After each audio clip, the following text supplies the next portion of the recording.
Hello guys, स्वागत है आपका हमारी वीडियो में।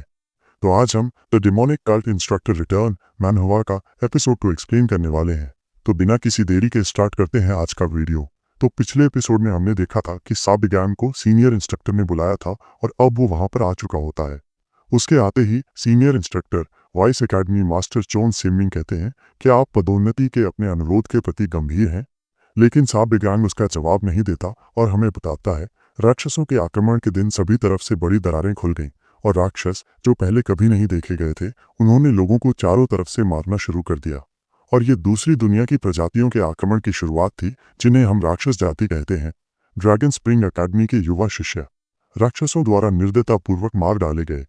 ऐसा नहीं होता यदि अकेडमी के उप मास्टर चोन सिमिंग पहले भाग न गए होते, यदि उसने स्थिति की सूचना दे दी होती, यदि उन्होंने अकेडमी में डिफेंस सिस्टम एक्टिवेट कर दिया होता। इससे बहुत सारी मौतें टल जाती। मुझे अभी भी शिष्यों की चीखें स्पष्ट रूप से याद हैं। उस दिन उनकी बलि दी गई। हालांकि ऐसा अभी तक नहीं हुआ है क्योंकि मैं अतीत में वापस आ गया हूं, लेकिन मैं तुम्हारा घिनौना पखंडी चेहरा कभी नहीं भूलूंगा। इसके बाद साबिगोंग कहता है, आपने मुझे बुलाया वाइस एकेडमी मास्टर। इस पर चोन सिमिंग कहता है, तुम्हें सीनियर इंस्ट्रक्टर बनने के लिए एक टेस्ट देना होगा और वो टेस्ट ये है कि तुम्हें डेमोनिक नाइट स्ट्रॉन्ग होल्ड्स पर रेड करनी होगी। ये सुनकर साबिगोंग पहले तो शॉक्ड होता है, लेकिन वो बाद में कहता है कि आपका मतलब हमारे पीछे पहाड़ पर मौजूद डाकुओं से है। इस पर चोन सिमिंग इसके लिए हाँ करता है। इसके बाद हमें डेमोनिक नाइट स्ट्रॉन्ग होल्ड्स के बारे में बताया जाता है। वे डाकुओं का एक समूह है जो ड्रैगन स्प्रिंग अकेडमी से ज्यादा दूर नहीं है, बल्कि पुराने पवित्र पर्वत पर स्थित है। इस डाकू समूह द्वारा लगातार नुकसान पहुंचाने की रिपोर्टों के कारण नागरिकों की खातिर डाकुओं पर छापा मारने का आदेश दिया गया है और इसे dragon spring academy vice academy master Chon Siming द्वारा हस्ताक्षरित किया गया है। साबिगोंग कहता है, ये सब ठीक है, लेकिन इसका इंस्ट्रक्टर होने से क्या संबंध है? चोन सिमिंग कहता है, जाहिर तौर से ये एक इंस्ट्रक्टर की सबसे बुनियादी आवश्यकताओं से संबंधित है। सीनियर इंस्ट्रक्टर अकादमी की मुख्य शक्ति है, क्योंकि अकादमी के सभी सीनियर इंस्ट्रक्टर को मार्शल मास्टर माना जाता है। ब्लेड तकनीक वरिष्ठ प्रशिक्षक लाइटनिंग ब्लेड चोन सिमिंग, ब्लेड तकनीक वरिष्ठ प्रशिक्षक टायरानिकल टाइगर, ब्लेड द्योंग बुह्योंग, उन सभी को ऑर्थोडॉक्स अलायंस द्वारा आधिकारिक तौर पर मान्यता दी गई है और उन्होंने सभी महान कार्य किए हैं, जैसे दुष्ट राक्षसी मार्शल आर्टिस्ट नेताओं को खत्म करना या डाकुओं को मारना। लेकिन साबिगोंग उनकी बातों के बीच में ही बोल देता है, हाँ, मैं समझ गया। तो मेरे पास कितना समय है? ये सुनकर दूसरा सीनियर इंस्ट्रक्टर गुस्से में कहता है, तुम घमंडी छोटे, तुम्हारी हिम्मत कैसे हुई इतना रूडली व्यवहार करने की? लेकिन वो उसे शांत कर देता है और बताता, तुम्हारे पास 2 सप्ताह है और यदि तुम एक दिन भी देर से आए तुम हमेशा के लिए पदोन्नति का मौका खो दोगे। इस पर साबिगोंग एरोगेंटली हंसता है और 3 दिन में वापस आने का कहकर चला जाता है। उसके जाने के बाद एक सीनियर इंस्ट्रक्टर कहता है, वाइस अकादमी मास्टर, क्या आप सचमुच उस घमंडी बच्चे को प्रमोशन देने जा रहे हैं? इस पर वाइस मास्टर चोन सिमिंग कहता है, चिंता करने की कोई जरूरत नहीं है इंस्ट्रक्टर द्योंग, क्योंकि हमारे बेचारे छोटे असिस्टेंट इंस्ट्रक्टर साबिगोंग कभी वापस नहीं आएंगे। इसके बाद कैमरा साबिगोंग पर जाता है। वो इस वक्त हेस्ट नामक मैजिक का यूज कर रहा था। वो कहता है, चोन सिमिंग, तुम कमीने, तुम्हें लगता है कि मैं नहीं जानता कि तुम क्या योजना बना रहे हो।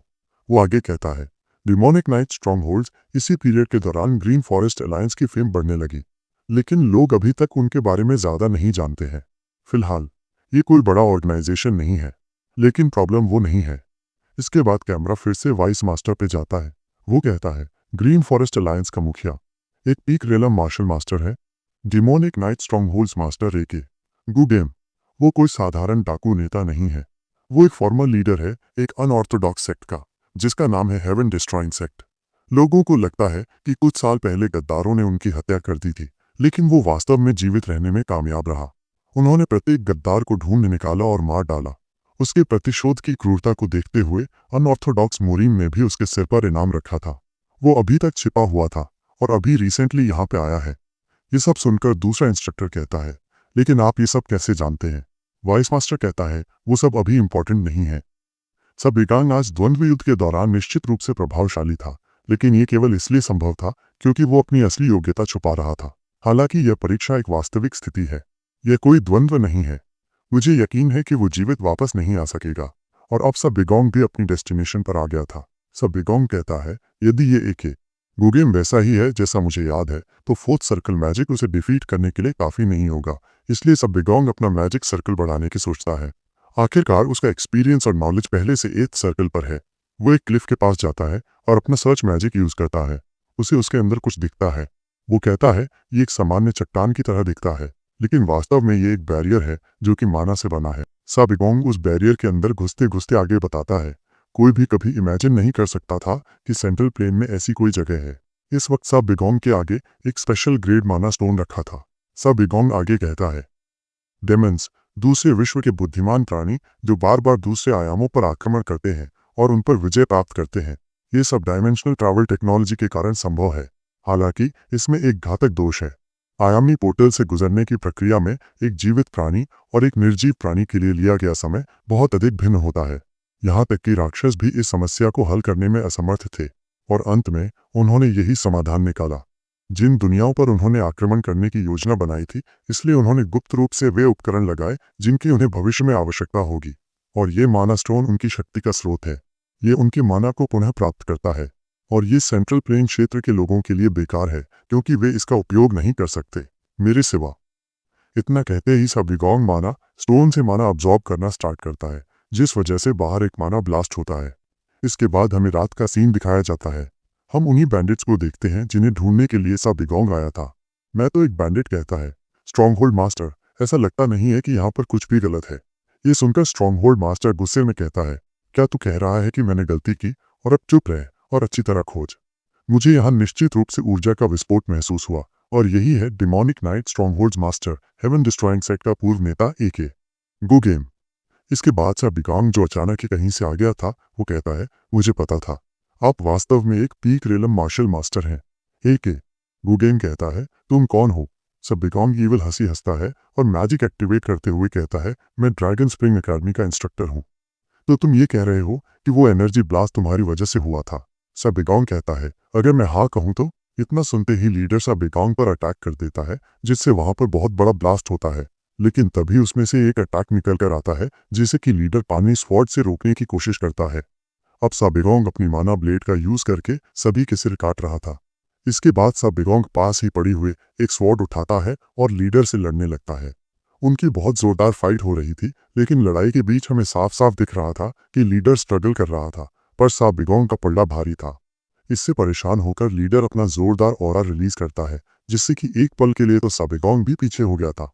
लीडर अपनी हेवन डिस्ट्रॉइंग हेगमन डिवाइन आर्ट का इस्तेमाल करने वाला था और वो कहता है, क्या तुम जानते हो ये किस प्रकार की शक्ति है? जब गद्दारों ने मुझे एक चट्टान से नीचे फेंक दिया, तब मैंने बदला लेने का सपना देखते हुए ये सारी जन्मजात मूल ऊर्जा एकत्रित की थी। लेकिन तभी साबिगोंग ने उसे फ्रीजिंग वेव मैजिक का यूज करके उसे आधा जमा दिया था। इसके बाद साबिगोंग अपना एस्ट्रल चैन मैजिक यूज करता है, जिसकी वजह से वहां पर बहुत सारी चैन निकल कर आती हैं जो कि उसे पूरी तरह से जकड़ लेती हैं। इसके बाद साबिगोंग कहता है, जिस क्षण ये आपको छूता है, ये आपकी आंतरिक ऊर्जा को सोख लेता है। ये विशेष रूप से मार्शल कलाकारों को परास्त करने के लिए बनाया गया एक स्पेल था।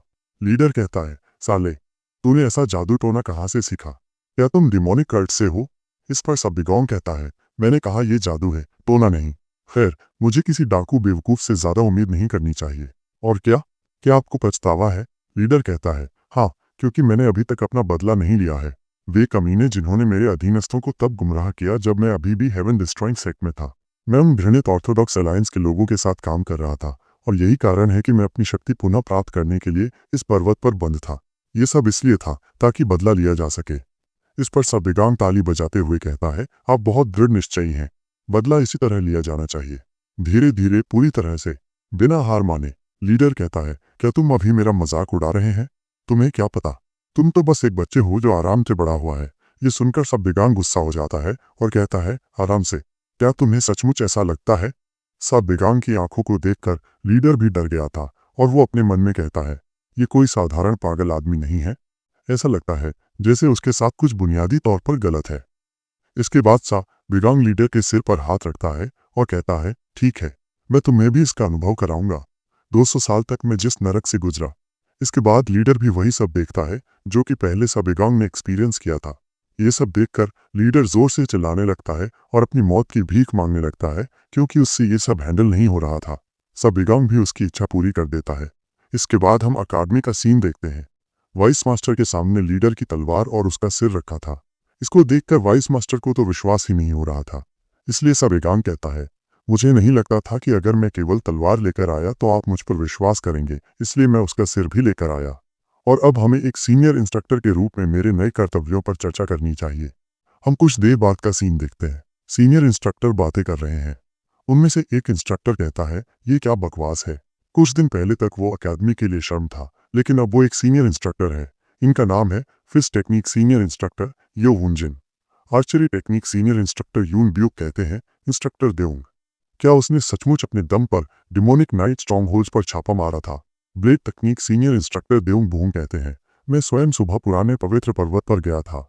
मैंने पाया डाकुओं की लाशें, साथ ही एके गुगेम की लाशें, जहां सा बिगाउंग ने कहा था कि वे होंगे।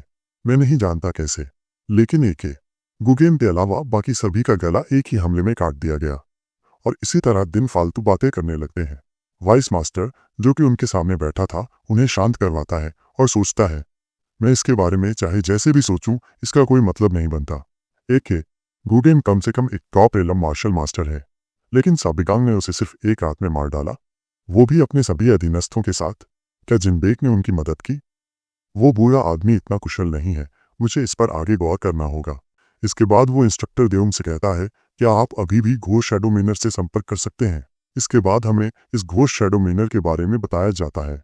घोष शैडो मेनर मुरीन के सबसे बड़े हत्यारा संगठनों में से एक है। वे तब तक कुछ भी करने के लिए जाने जाते हैं जब तक उन्हें उसके अनुसार भुगतान मिलता रहे। वॉइस मास्टर आगे कहता है, एक रिक्वेस्ट प्रस्तुत करें। उनसे कहिए कि वे साबिगांग के बारे में सब कुछ पता लगाएं, यहाँ तक कि वो रोजाना क्या करता है। आर्चरी इंस्ट्रक्टर कहता है, क्या आप सचमुच उसे वरिष्ठ प्रशिक्षक के पद पर पदोन्नत करने जा रहे हैं? ये सुनते ही वॉइस मास्टर एक स्क्रॉल देता है, जिसमें उन शिष्यों की सूची है जिनके चार्ज साबिगांग के पदोन्नति के बाद होंगे। इसको देखकर वो हंसते हुए कहता है, मैं आपसे इससे कम की उम्मीद नहीं करूंगा। आप बहुत बढ़िया विचार लेकर आए हैं। हो सकता है कि वो घोस्ट शैडो मिनर से पहले अपनी नौकरी छोड़ दे। और इसके बाद ये वीडियो यहीं पर खत्म हो जाती है। और अगर आपको ये वीडियो पसंद आई है तो हमारी वीडियो को लाइक कीजिए और चैनल को सब्सक्राइब कीजिए। तो मिलते हैं कल एक और न्यू वीडियो में। Tata, bye bye.